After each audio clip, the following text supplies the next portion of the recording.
we're talking about electoralism, which is of course vital, but I think that at the fundamental, like, personal level, so often it's about convincing a person that what they can do can make a difference, like on any level. You know, I saw the most incredible statistic the other day. Apparently something like 60% of the book bans in this country, like school boards banning this because I don't know, they mentioned gay people in it or something, like all that. There's been thousands of them, right?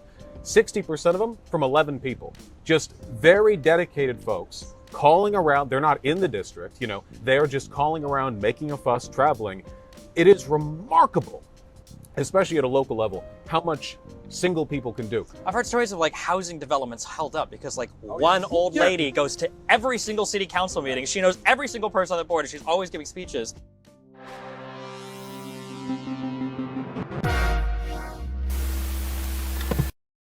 We are live as it happens. Hello. Here we are in scenic, what city is this? Washington, D.C. Oh, that's true. Yeah. We just had Congressman Ro Khanna on talking about, well, a number of things, but mostly, I think, how to get people engaged, vote Dems, ideally. I'm sure we all have somewhat aligned views on that. But to kick things off, I wanted to talk about something that, at the very least, I know you and I have worked on, Progressive Victory, the fine people who set all this up. They're a canvassing org that we've thrown people towards as streamers. And as a result of that, thousands of folks have gone on out and canvassed. It's given me a lot of hope for, I guess, live streaming or new media as a mechanism for political onboarding. I was just curious what everyone's thoughts were on that with regards to like the new path forward.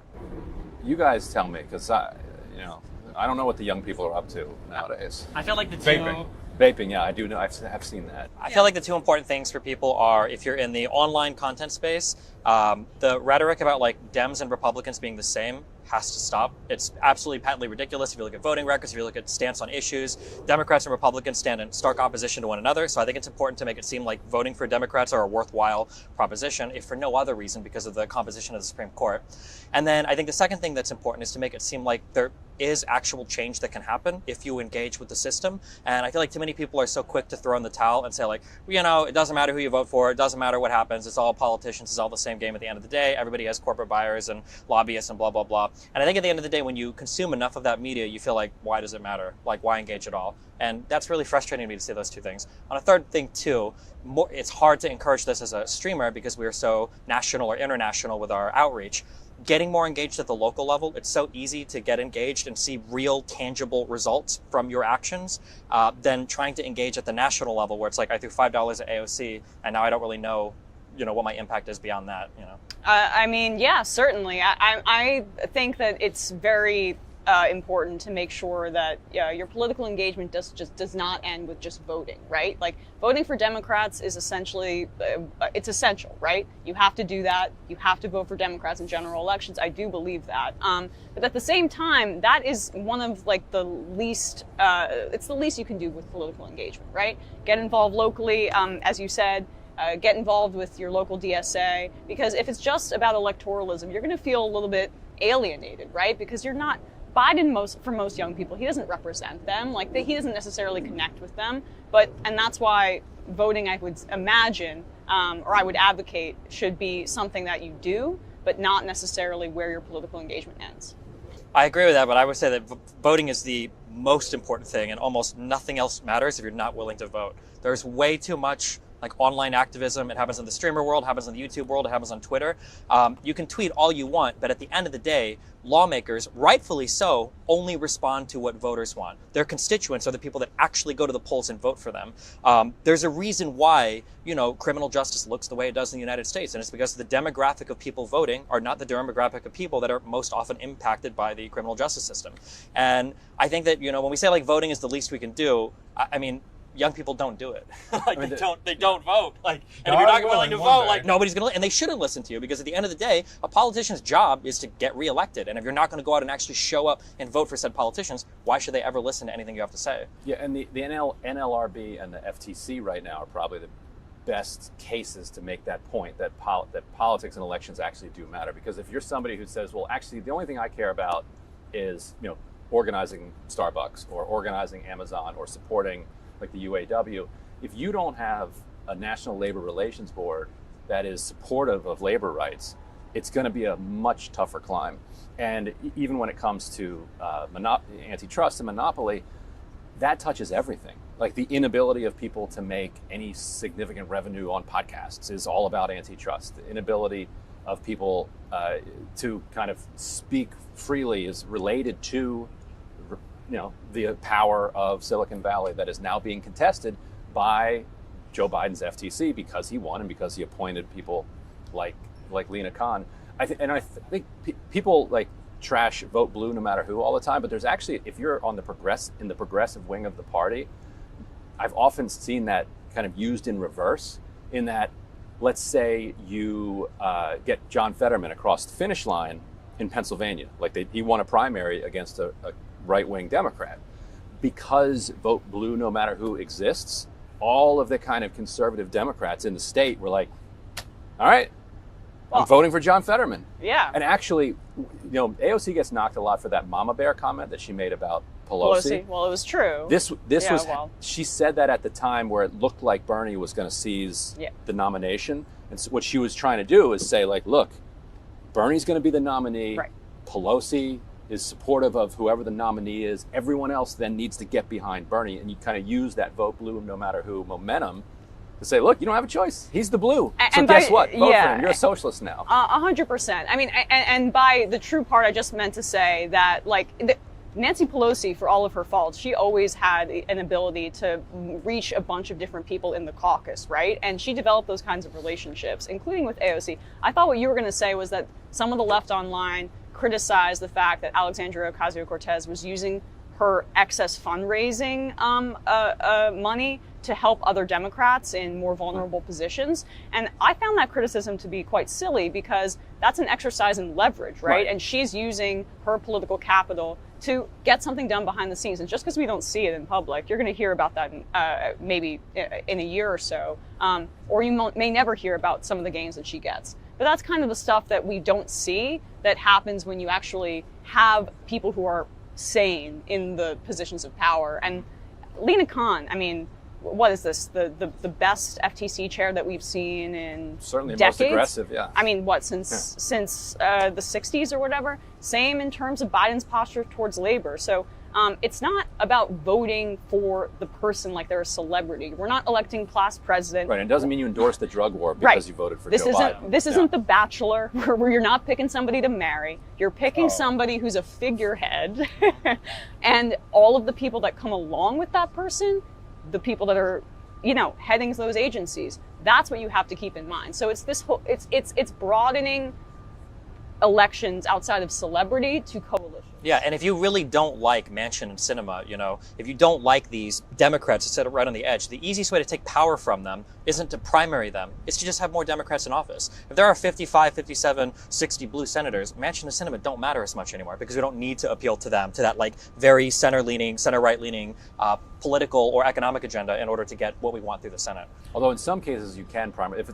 If the Democrat is likely to win the general election, like in Arizona, then you can primary Sinema and Ruben Gallego. Maybe Sinema. In Arizona, maybe, but in West Virginia. West Virginia, forget about it. Well, primaries have value. Arizona's kind of wacky, though, but the more democracy that exists, I think, is the better. And primaries have value in terms of also pushing incumbents where they don't feel too cozy. They don't feel like they can rest on their laurels and not represent people.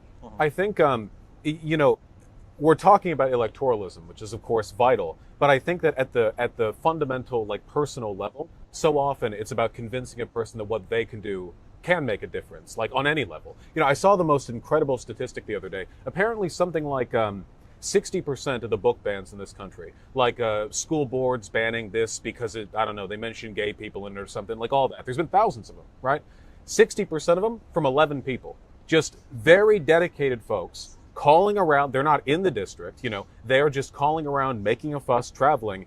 It is remarkable, especially at a local level, how much single people can do. I've heard stories of like housing developments held up because like one old lady goes to every single city council meeting. She knows every single person on the board and she's always giving speeches.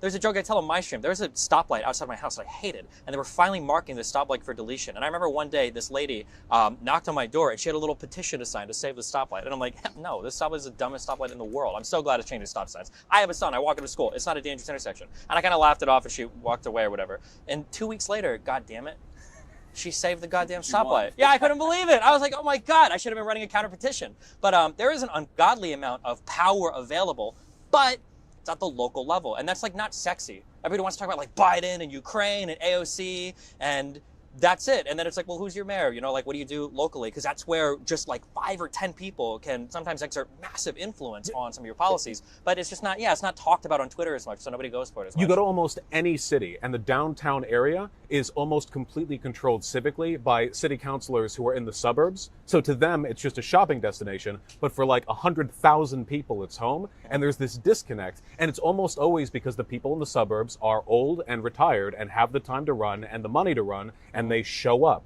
And that is to their benefit. But like, there's nothing about that that isn't transferable to like a young, like just out of college, sort of entrepreneurial, engaged activist. It can be done, but a lot of people, especially on the left, it's not that they set their hopes too high. Hope should be high, but the expectations of what any individual can do, I think a lot of people are touting around, you know, historical revolutionary dreams, when in reality, the real way you get power in this country and in any situation is by knowing who your local councilors are and calling them often enough to be annoying. That showing up is 90% of political power. And a lot of people don't want to do that because it's not sexy. And I think that making that sexy, or at least convincing people it's worthwhile, I mean, that's a really big part of it. I also wish for a lot of like far left, because I've probably fought with all of you at some point over far left activism online. I wish that instead I'm sorry. You might not know me. Okay. Instead of pushing, sure. He owned you so hard you forgot about it. Absolutely, yeah. Lots of Twitter. No, clips. I know you debated Sam, but I don't really know anything of it. Sure, it's possible. I don't remember I'm any sorry. fight. Okay, that's all good. You drank a lot, I guess. No. Instead of like or, I wish it could just be like and. Like, instead of looking at, well, the mainstream Dems won, it's either them or my progressives, and since they won, now I'm checked out of the process. Like, how many people were disillusioned after Bernie lost, and it's like, oh, superdelegates suck, and the system sucks, and then you disengage. I wish there was more of like it's good to vote blue and to get Dems in, and we need to build on this and move it further left than, say, somebody like me would want. But moving and moving and moving while still supporting the establishment, rather than being like, well, if the establishment is winning, I don't want anything to do with it. I'm going to unplug completely until I get like my ideal socialist revolution or progressive revolution or whatever. I think that disconnect is just so cancerous for young people. I don't want to make Feinstein jokes here, but like if young people voted, the composition of Congress would be way different, right? It would be way, way, way different if the electorate was more evenly composed of all the age groups rather than skewing so heavily towards only older people that's going to be more, like you said, live in the suburbs and are more plugged in. And yeah. What I'd say to that is that those young people that you're talking about who got disaffected by the results of the 2016 primary, they're not an organized bloc. They're not really a thing. They're a lot of people who have, ideas about things. The party establishment is an organized thing, and so in that sense, between those two groups, party establishment has a lot more agency. They can organize together. They can meet, and they can decide how they're going to interact with their, at that point, junior coalition partner member. They decided through 2016 that they were going to, treat them like, crap. And they then paid a price for it. So you can say that, well, people should be bigger than that and not worry about how they're treated. Mm-hmm. And okay, fine, that's legit. But at the same time, if you have something within your control, you got to do better than that. And and I think the party establishment has learned, like the way that the party establishment, Schumer in particular, even Hakeem Jeffries since he became House leader, has not been going to war against the kind of grassroots base on the left in the way that he used to. He even has told AIPAC to back off of going after the squad. Part of that is the squad being much more team players than they started out as. But that doesn't explain Schumer. Schumer too has just been close friends with Bernie, and so it doesn't create the opportunity for people to be furious at the establishment. Speaking of Schumer, this is a bit of a left turn, but what is your assessment, Ryan, as a reporter, you can put on your hat a little bit here, reporter cap, about Schumer's reticence to get Menendez to resign? Like, do you think that we're talking about a massive 2024 election where it's likely Biden versus Trump? And a lot of the thrust of what Democrats will argue, is that Trump is corrupt, he can't be trusted. It undercuts it a little bit if Menendez is hanging by a thread in the Senate. Why hasn't Schumer called on him to resign? I think he thinks that this will work itself out eventually. Yeah. At his press conference on Tuesday, he said Menendez is going to be here speaking to the caucus Wednesday. We'll see how that goes, and then I'll talk about it afterwards. Didn't go great, but he's just trying to put it off. He hopes that it will, I think, resolve itself. The fact that they're all in the tri-state delegation and have 40 years of experience together, yeah. God knows what kind of relationship they've had over the years. Yeah. There's also the personal, they've obviously just known each other for that between entire Feinstein time. and Menendez. Yes. It's That puts him down to 49. It's looking a little dicey if he there. resigns. I mean, honestly, Senate congeniality is a frickin' disease. Like, the idea that these massive decisions are being made based on personal relationships in this way. Like, say what you want about the House, but at least there's this more semblance of direct democracy there and a bit more accountability. Because it's incredibly frustrating, I think, for people, like, talking about alienating voters, how recalcitrant the Senate is enormously, I think, demobilizing, especially when you can't get anything past the filibuster unless it's some sort of budgetary measure. I think that's part of why people talk about like the effectiveness of a lawmaker, because to some extent politics is it's a game that you play. It's a skill that you exercise. It's not just a matter of like, well, I'm going in today to vote for exactly what my constituents want, because if you play it in that way, other senators that are working kind of more on these interpersonal relationships are probably going to have an edge in terms of different types of legislation or different types of deals that they're making on the floor. I understand the frustration, but I think that's probably just like an inevitable part of any republic, of anything. We've got like representatives going in and voting, even on like local levels. Like, those interpersonal relationships are really important for, in some ways it's negative because it feels like you said it's alienating. Like, well, why isn't he representing me? He's friends with this guy for 40 years. I guess screw me, right? But then in another way, ideally in an ideal world, there are people that are able to cut deals or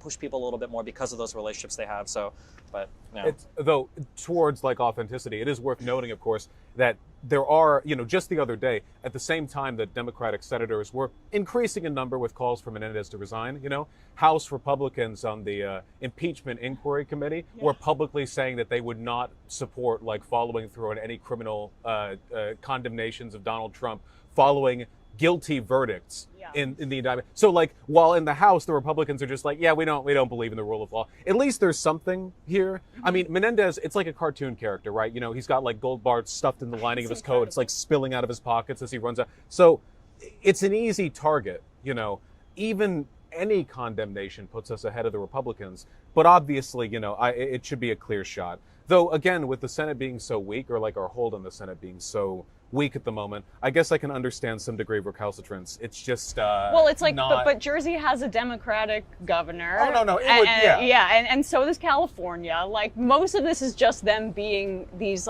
them thinking that. I mean, I joke about how the Supreme Court thinks they're the high priests of the United States. I mean, the Senate feels like they act as if they're, I don't know, some sort of member of the Supreme Chamber, the clergy or something like the that. upper part of the Congress, right? Yeah. Yeah, it should go the way of the House of Lords in the UK and just basically be ornamental. Do your guys' viewers know that he was already indicted? Yes. In 2018. Yeah. He made history. He's the first senator It was a hung in jury. the He wasn't even history acquitted. of the United States to be charged with, while in office, with two separate criminal indictments. And knowing the history of the U.S., like going back to the 1800s, that really is a record-breaking performance. I kind of respect it, honestly. Yeah. It's so straightforward. It's cartoonish, there's no subtlety. Yeah. It's just a clear layup, often a technicality, gold bars, whatever.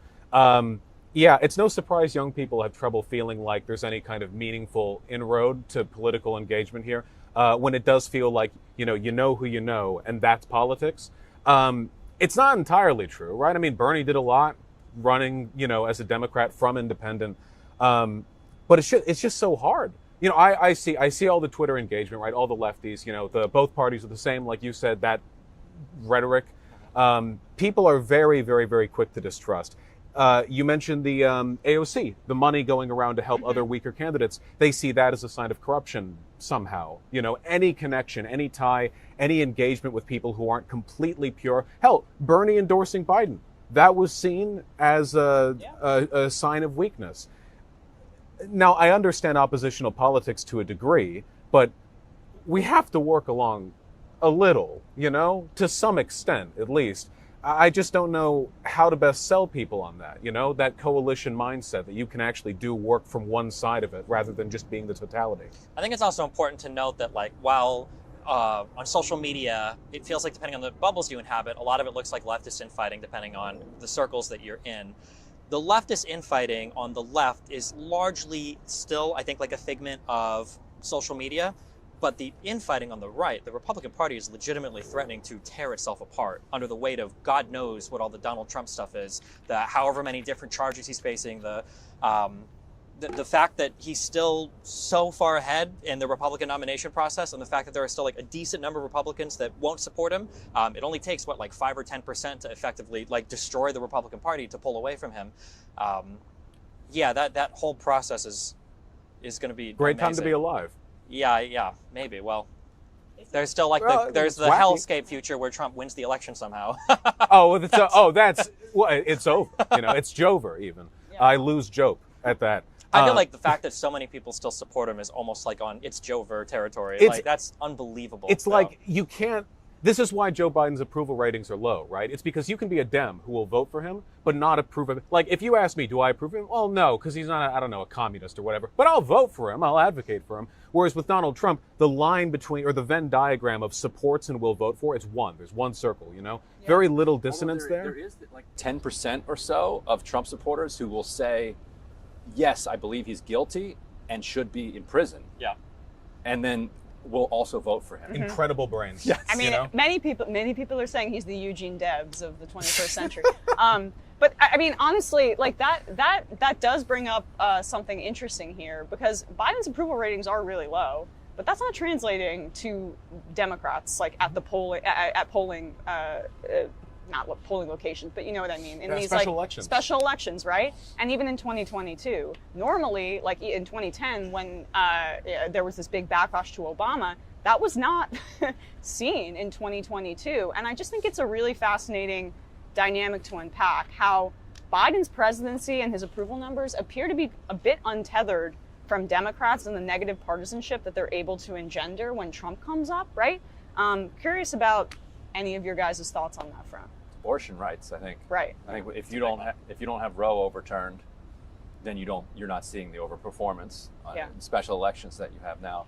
But what it did is it. Do you think January 6th too? A little. Yeah. Yes, that helped congeal the already partisan stew that was cooking at that time. But I think putting abortion rights on the ballot in a way that they hadn't been before, Republicans had always said, basically, abortion rights are on the ballot. We're going to elect us. We're going to appoint judges that are going to overturn Roe v. Wade, and that drove out their voters. Democrats they felt the whole issue was icky and wouldn't talk about it. Mm-hmm. And also Democratic voters are so used to hearing Democrats cry wolf about, George H.W. Bush was going to be the one that ended democracy or something. So saying every 4 years saying that Roe is going to be overturned fell flat, even though it was true under Trump in 2016. Now nobody can question whether or not it's on the ballot. In some states it's quite literally on the ballot, and in terms of a ballot measure. In Virginia in a couple weeks, Youngkin, if he gets a trifecta, he'll be under pressure to push abortion restrictions. Basically any place at this point, the vote, your vote has something to do with abortion rights. And so you're you know what? I don't care about anything else, but I do care about this. And that's enough to bump that number up. Really quick point, and then go ahead, Vaush. But that also really undercuts Trump needs more suburban women to come after him if he wants to win in 2024. And this does not help him. Go ahead. No, I completely agree. Yeah, it feels like for the longest time, corporate politics were always on the table, but for a lot of culture issues, it was always play fighting, right? Oh, they're going to revoke Roe v. Wade. Oh, they're going to overturn democracy. Oh, this, that. And like maybe, but eh. And then in I guess, I don't know, 2016, 2017, whenever it became apparent, someone threw an actual punch. And it's like, oh, You're really going to do this. yeah, okay, all right. Also, a really unlucky confluence of stupid things. Of RBG not retiring when she should have. Of Merrick Garland, which we'll never get revenge for. Not that I'm a big fan of revenge politics, but that we actually lost a Supreme Court pick that was like doofily Barack Obama's. Like these things coming together, and then Donald Trump getting so many Supreme Court justices was incredibly unlucky. And then Yeah, thank God he's a completely ineffective president, or he might have done Otherwise. real damage during his first term. I mean, maybe second term he does more. I don't want to give him the chance. It's just, I don't know. Young people get this, I think, because young people now, they're growing up in a world where there was no play fighting. At least, somebody's like 18 now. For their whole cognizant life, it's been real. But for a lot of older people, that's one of those criticisms of the Dems, right? Shit's been really real for millennials. God damn, I graduated high school in 2007. So we entered, a lot of us got into college, and then like right off the back of like the huge recession, which was crazy, and then now there's COVID, and Jesus Christ, Yeah, if you take a look at the median wealth distribution across generations, it's like right after Gen X, and Gen X doesn't have it great either, but after them, it's like falling off a cliff, any millennial, Gen Z, now Gen Alpha, I mean, the only wealthy people from these generations are live streamers and crypto grifters, it seems. Outside of that, long-standing, successful family-building careers are few and far between, and I think that's really reflected in the hopelessness and ennui of the generations. You forgot to add people that don't buy avocado toast. Oh, obviously, right. And people who stay with their folks till they're 30. Is that going to change if these kids start, they're in their 30s now, start inheriting money? Like as their parents? I hope Great it doesn't. boomer die-off. We're finally waiting. It's finally almost around the corner. I feel like we've been talking about it for like 15 Speaking of years. play fighting, There's the for big 20. boomer die-off. That's going to be like also like a huge demographic change. What does that do to the structural I politics? hope it doesn't. We've seen that, like, they're not shifting rightward the way people, like, generations trend towards when they get older. And obviously, like, there's a systemic issue here, right? You can fix it with one big cash grab for a generation, or some of them at least. But then the next generation's going to have the same issue. A lot of this ties back to housing. Nobody can afford housing right now. Nobody. Yeah, I Like, was gonna zero people can afford houses. City planning is like this intractable problem that nobody seems to be able to get right. And I think even if you look at like California, you've got like, what was that $1 billion train line to nowhere? Like, even in some of these like left-leaning places, we can't figure out good city planning, good public transport. Every place is becoming increasingly unaffordable. Billions spent on high-speed rail, not even broken ground. And Just there's so much like a void. There's a lot of conflicting pressure too on housing prices, where people are asking for basically contrary things without realizing it. Like housing is becoming increasingly unaffordable because there are so few houses available. People want student debt forgiveness so they can afford houses, which would just drive housing prices up if every student had an extra $20,000 to buy houses. Interest rates are finally going up, which are making houses unaffordable, but it's supposed to drive down demand. Like the housing market is just in a super huge mess right now, and we're trying to combat it with so many tools beyond just like what we really need is really just like the aggressive rezoning of housing districts. The Times had an article the other day that said that Tokyo has built more units in the last couple decades than exist in total in New York City. Yeah. And as a result, people say, well, it doesn't have anything to do with the price. As a result, it's actually affordable to live in Tokyo. Like I think Tokyo is the only city in the world that has managed to. Japan has a really aggressive housing policy for Tokyo. Yeah. We need to repeal the Faircloth Amendment. I mean, that AOC kind of had a bill that came up in 2018. What's that one do? That's the one that bans basically all federal funding for public housing, and it's been in place since 1998. Yep, that was a good Clinton special, right, for the neoliberal turn, and it's just still been. She sort of repealed it or something. I remember it coming up. Bernie and her were working together on it, and then I just think it died. I don't remember. I mean, it's difficult, obviously, to get anything through the Senate, anything like that that's not budgetary related. I think it's really funny how this was framed as like a coastal elite problem, LA, New York, whatever, and then in 3 years. Housing prices in Florida have gone up like 40% or whatever. Alabama, I think, is up like 20% a year over year for like 4 years in a row. Everywhere you move to, it was framed as like, it's California. And it is to an extent, but it will be everywhere. Everywhere short of like Wyoming. And probably even there is going to have this issue. It's really just we somehow coordinate massive rezoning across the country at a local level, or some kind of federalized, subsidized housing, preferably better than the ones we've tried before. Those weren't great. Or, you could make federal money available to cities that fix their problem. Better that than highways. Yeah, People are tearing down their highways. You fix your zoning problem. You crush your NIMBYs. then you get free housing. Yeah, I feel like and there's only enough for 10 cities. And everybody, go. I feel like the issue that you run into, though, is this feels like a huge, like an external failure of democracy, and that all of your voters that are your strongest voting base in these cities are the ones that are most incentivized to vote against like new housing. Because like the people that are most harmed by lack of available housing in any particular city are future residents, are people that could move in and take advantage of lower prices that are now not able to. And then if you are living in a suburb in California, goddamn, I lived in Glendale, Culver City, Huntington Beach. There are so many of these places where you're in an apartment and like across the street from you are these like borderline dilapidated houses that sell for like $750,000 each, and it's like these people don't want to see high density, housing go up. These people don't want to see all these condos or all these new apartments go up because now it's going to threaten their property value. So I feel like you run into a weird conflict of interest there, where you're incentivized as somebody that is in that area to vote down and to be a NIMBY, like you actually are rewarded for it. I don't know what like the good news is we won't have any homeowners pretty soon. Yeah. It'll just be two. Just like, renters. Well, I mean, or you could Vanguard and BlackRock or whatever. I mean, you could just Prop 13 your way away from property taxes, so people would just stay in their house forever and then never have to deal with. Well, rent. another big one is the if you own it can't be treated as a speculative investment. If you own a property and no one's using it, like you're waiting to sell it off, or that just it can't be allowed. Tax it so heavily that they have to put it out. Lower the prices.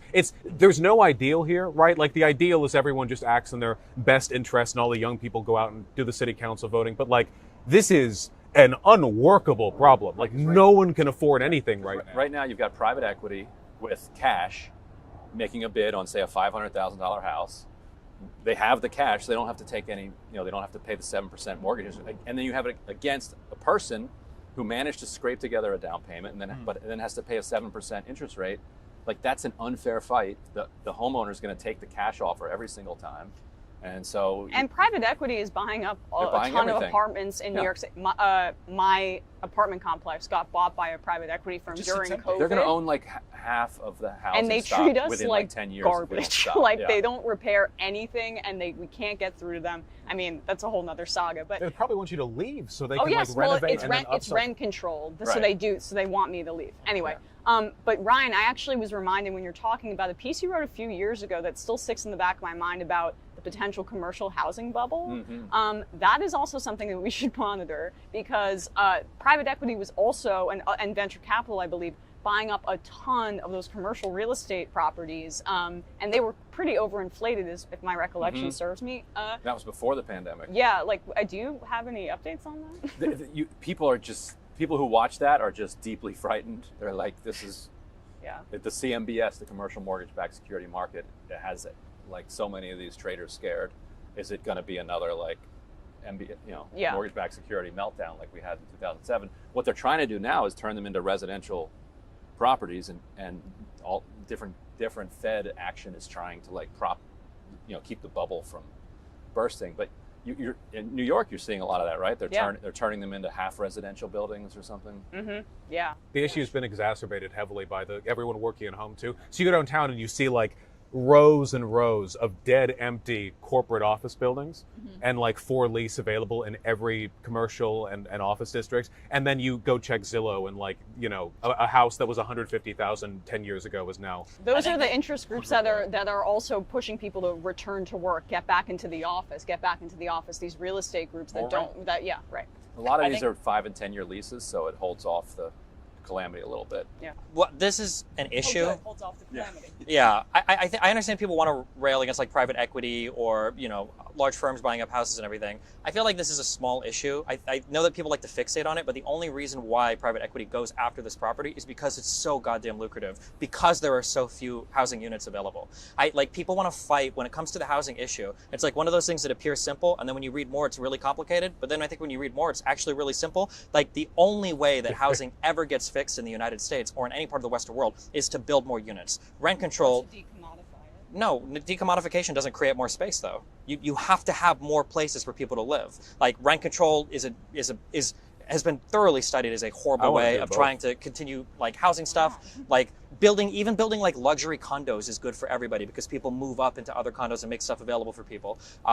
You can get rid of private equity, but there's still going to be people that buy houses. You can try to get rid of like all landlords, but there's still going to be a lot of people chasing these few units. I think it's, at the end of the day, it's more a physics problem than any type of economic problem. You just have a lot of people that want to live in an area with not enough houses available. And as long as we keep trying to like nibble at the edges by going after like vacant units, of which there are very few of in the actually like highly populated areas, or going after like private equity who are only making money because there's so few units available, or like by trying to decommodify housing, of which, yeah. Too, because of the political economy. Because think about it, if that little lady had that much power to save the stoplight, if private equity rolls everything up and is benefiting from low housing supply, private equity also owns most of Washington. So Yeah, they're but going to be able to homeowners- stop the solution that you want. Homeowners benefit from low housing supply too, though. That's the issue. But there aren't right? going to. But the home people owning homes will be a minority pretty soon.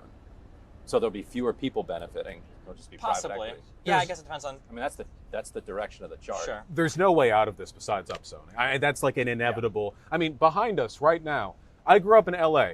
Most of it's single family homes. Every separate home is separated by a 5-mile plane of road and grass that dies in the summer and the fall and the spring now. You know, as a lot of it's also city planning, we build our city so you have wide swaths of residential, and then everyone wants to shop right here, which means a lot of people got to drive there. You know, you don't have these issues to the same extent in like Paris. Relative to population density, you want to go somewhere in Paris, you're above a coffee shop. There's something. That's not a suburban flavor. I think so many of these issues, it seems so difficult to solve because once you start talking about redesigning cities, this is no longer a federal issue. You can offer money, but at the end of the day, I mean, what, a big mobilization campaign to get 5 million young people to go to their local city council meetings? There's an upper limit in terms of like immediate action, but we need that, you know? Yeah. Although we are redesigning the cities at least because we're being forced to since the commercial buildings are. Yeah, Seattle's been building a ton of apartments lately. They're all over the place, the constructs, and it's great. I love seeing that, you know? Like every time I've been to wish- Seattle, there's like 500 cranes in the air Oh, every God time I'm bless. driving around. I I love don't know it. what they're doing, Yeah. but there's always a lot over there. Yeah. Well, it's good. I mean, honestly, making more commercial real estate spaces, hopefully, in urban centers for people to live in, just would accelerate something that I would like to see happen, to make sure that some place like New York City isn't just Disney World for tourists, and when you go in and see a show or bridge and tunnelers and coming in and like, you know, I don't want to see a homeless person, that might make me uncomfortable, and they actually become livable spaces where people can afford to be. I think that's one of the biggest problems with housing, and it's just creating, as Ryan has been delineating, an entire generation of renters. It's a big sell for decommodification too. We know housing first policies work for homeless people, like on average getting them off the street, and it's economically beneficial in the long run. And we also don't want to set things up so that you have like a dense urban core where all the cool stuff is, and you build new housing, but it's like an hour out. So you create like this sort of like scaled out issue where all the poor people have 4-hour commutes to get into their janitorial jobs. It's really difficult. Why did we decide to talk about the difficult problem? I don't know. There's no like easy conclusion. Hey, some easy problems. how about shutting down the government? Let's not. What about that? That's good, huh? Yeah. I mean, it's hard for me to frickin' even keep track. McCarthy's not bringing that continuing resolution No, to the they're floor, right? going to do it. They are? No, I mean they're going to shut it down. Oh no, they're going to Yeah. shut it I'm down. gonna be stuck in the airport for like 12 hours trying to get back. Is Biden actually going to take that damn meeting with McCarthy? I really hope he doesn't.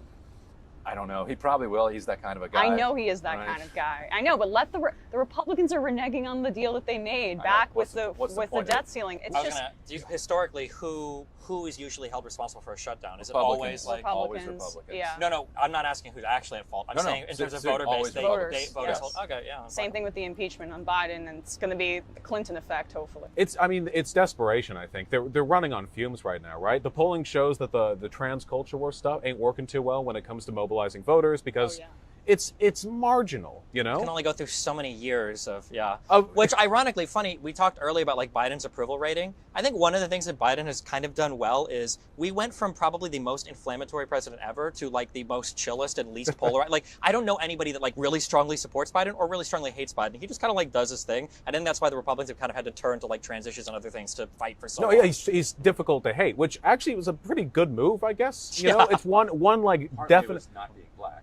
Oh, for sure. Oh, it's so. I mean, Yeah, he's the like decision on his old part. white, not you being a know. woman. Yeah. Yeah. 80-year-old. Yeah. He's a very difficult person to attack on a personal or like civil bias. I call him anodyne. I feel like that's the best way to describe Yeah, and it's why they go after Hunter so much as well. Because like you look at Joe and he's smiling and he's old. Well, Hunter's hard to hate too. You're like, just Oh, he's kinda a laugh and badass, Feel yeah. pathetic For about cool it. people. All right, we're getting the wrap. We're getting the wrap. Anyway, appreciate it, Ryan Grimm, Vaush, and I'm so sorry I'm so bad with Don't names. worry about it. You don't Okay, even need to know. Yeah. Stephen. Very good. Yeah. Yes. Okay. Well, I like to shake hands. It's been Yes. such a pleasure to speak with you. Yes. Likewise. Oh, here, likewise. cross Thank you. the- Nice to meet you. Yes. Thank you. Oh. You can do it. Wait, did Yeah, we- and then us. And we Oh, finished. there Nice. we go. We did it. Yeah. Solving at least one DC problem. Yes, there right we here. go. Perfect.